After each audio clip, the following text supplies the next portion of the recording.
Bonjour à tous, c'est le chroniqueur, bienvenue sur ma chaîne. Ça faisait un petit moment que je ne faisais plus de vidéos, car j'étais en période d'examen. Comme j'avais dit dans une précédente vidéo, pas de chronique en période d'examen. Mais cette dernière touchant à sa fin, eh bien c'est reparti, et de plus belle, avec le nouveau serveur Discord, que vous avez le lien dans la vidéo. Et on se replonge ensemble dans les étoiles de Star Wars.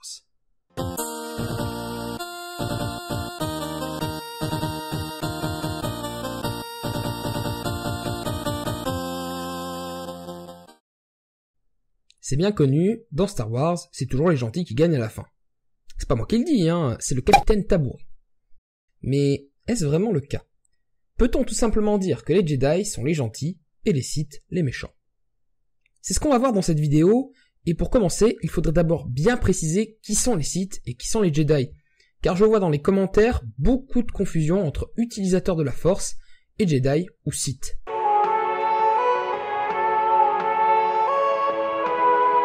L'Ordre Jedi est une organisation qui réunit différents individus, possédant chacun différents degrés de maîtrise de la Force et quasi exclusivement de son côté lumineux. Ses membres sont organisés dans une hiérarchie très stricte, allant du rang d'initié à maître Jedi, en passant par Padawan et Chevalier.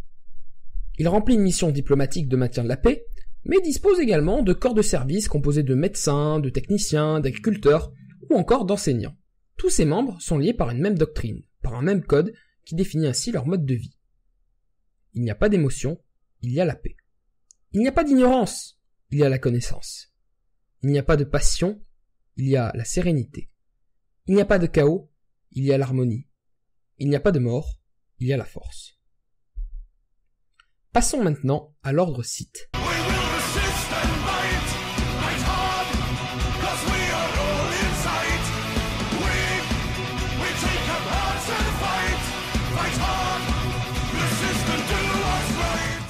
L'ordre Sith, lui, est organisé autour de la règle des deux, mise en place par Dark Bane il y a bien longtemps.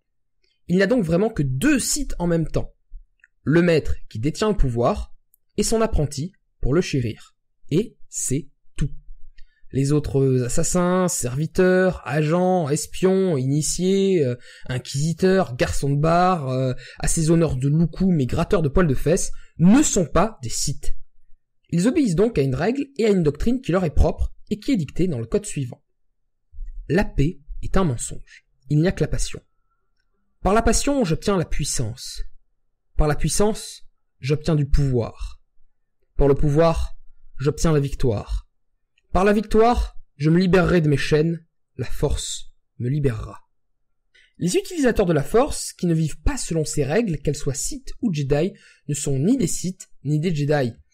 Je sais qu'à cause de mon grand âge, on peut croire que je commence un peu à radoter, mais il est essentiel de comprendre ce point pour pouvoir passer à la suite. C'est-à-dire savoir ce que veulent chacune de ces organisations.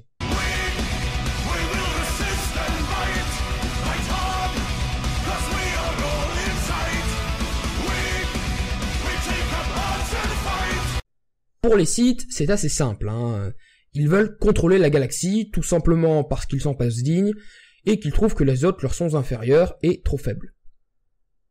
Pour les Jedi, c'est plus compliqué. Ils ne recherchent pas le pouvoir directement, car ils veulent simplement maintenir la paix dans la galaxie. C'est un but louable quand même. La paix dans la galaxie, disponible chez votre concessionnaire auto à partir de 299 crédits par mois TTC, voire conditions générales de vente dans les magasins participants. Offre valable sur Camino, Dagobah, en Coruscant métropolitaine, dans la limite des stocks disponibles. En gros, ils ne se considèrent pas vraiment comme les maîtres de la galaxie, plutôt comme ses gardiens, et n'ont ni la prétention ni l'envie de l'être. Mais en fait, ils veulent indirectement la même chose que les Sith, le pouvoir. Car être le gardien de la paix nécessite de se donner les moyens de l'être, et donc d'avoir le pouvoir de l'être. Pour moi, la différence majeure entre les Sith et les Jedi, outre l'utilisation d'un côté différent de la Force, est leur inclination politique, et la société que leurs préceptes influencent.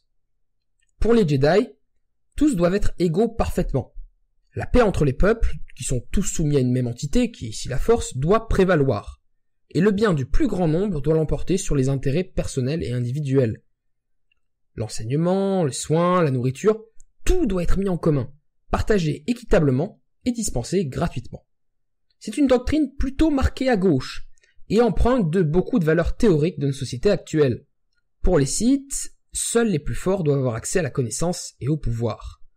Ils se doivent de rester les plus puissants possibles le plus longtemps possible pour ne pas être rattrapés par d'autres, ce qui encourage l'auto-amélioration.